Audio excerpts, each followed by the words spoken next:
आज हम बात करेंगे एक ऐसी इमारत की जिसे प्यार की निशानी कहा जाता है, जिसका नाम है ताजमहल। ताजमहल भारत की एक ऐसी भव्य इमारत है जिसने विश्व भर में भारत का नाम ऊंचा किया है।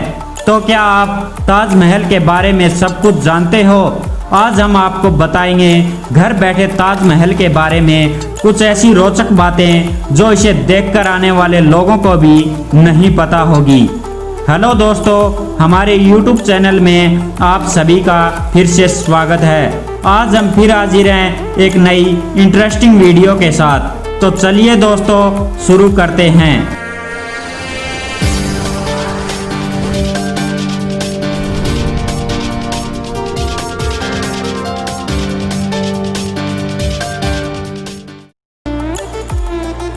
यदि इतिहास पर नजर डाली जाए तो ताजमहल का निर्माण शाहजहां ने करवाया था। शाहजहां ने कुल 7 शादियां की थी और ताजमहल का निर्माण अपनी चौथी बेगम मुमताज की याद में करवाया था।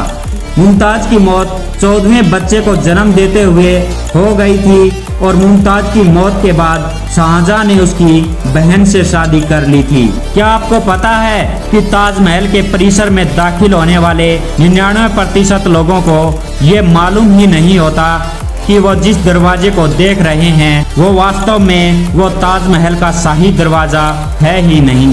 दरअसल ताजमहल के निर्माण के समय शाहजहां ने ताजमहल का शाही दरवाजा यमुना नदी की तरफ बनवाया था। कहा जाता है कि शाहजहां और उनके शाही मेहमान यमुना नदी पार करके ताजमहल के इसी शाही दरवाजे से प्रवेश किया करते थे और इसी दरवाजे को ताजमहल का मुख्य द्वार माना जाता है। लेकिन समय के साथ यमुना नदी का स्तर बढ़ता चला गया और यमुना नदी के तरफ बना ये शाही चबूतरा मुगल काल में ही नष्ट हो गया। इसीलिए आज टूरिस्ट ताजमहल के पूर्वी व दक्षिणी दरवाजे से ताजमहल में प्रवेश करते हैं, जो यमुना नदी की दूसरी साइड है, जो वास्तव में ताजमहल का पिछला हिस्सा है। और यही कारण है कि आज लोग ताजमहल को उस तरीके से नहीं देखते जिस तरीके से शाहजहां वास्तव में ताजमहल को दिखाना चाहते थे।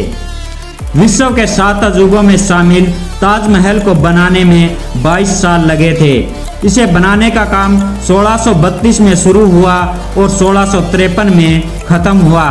इसे पूरा करने में लगभग 22,000 मजदूरों का हाथ था।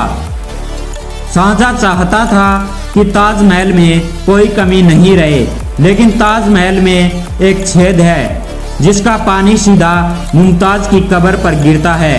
कहा जाता है कि जब कारीगरों के हाथ काटने का आदेश दिया गया तब एक कारीगर ने यह छेद किया। ताजमहल में एक कमी यह भी है कि दीवारों पर बने 11 नक्काशीदार पिल्लरों में से एक का आकार गोल है, बल्कि बाकी 10 तिकोनी डिजाइन में है। यदि यमुना नदी नहीं होती तो क्या होता? ताजमहल का आधार एक ऐसी लकड़ी पर बना हुआ है जिसको मजबूत बनाए रखने के लिए नमी की जरूरत होती है।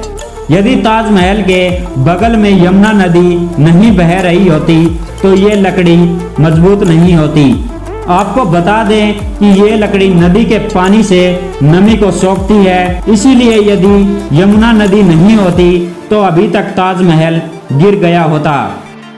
ताजमहल को बनाने में 28 अलग अलग पत्थरों का इस्तेमाल किया गया।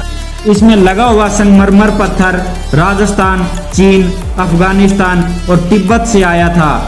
ताजमहल की सजावट का सामान ले जाने के लिए 1000 हाथियों का इस्तेमाल किया गया था, लेकिन अंग्रेजों ने इन पत्थरों को निकाल लिया था। ताजमहल के चारों मीनारों को इस तरह से बनाया गया है कि ये एक दूसरे की तरफ झुके हुए हैं। ऐसा इसलिए है ताकि भूकंप या बिजली गिरने की हालत में ताजमहल की मुख्य इमारत को कोई नुकसान न पहुंचे।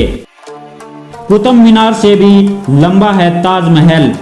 कुतुब मीनार वैसे तो भारत की सबसे लंबी मीनार के तौर पर जाना जाता है, जिसकी लंबाई 72.5 मीटर है। लेकिन क्या आपको पता है कि ताजमहल की ऊंचाई 73 मीटर है?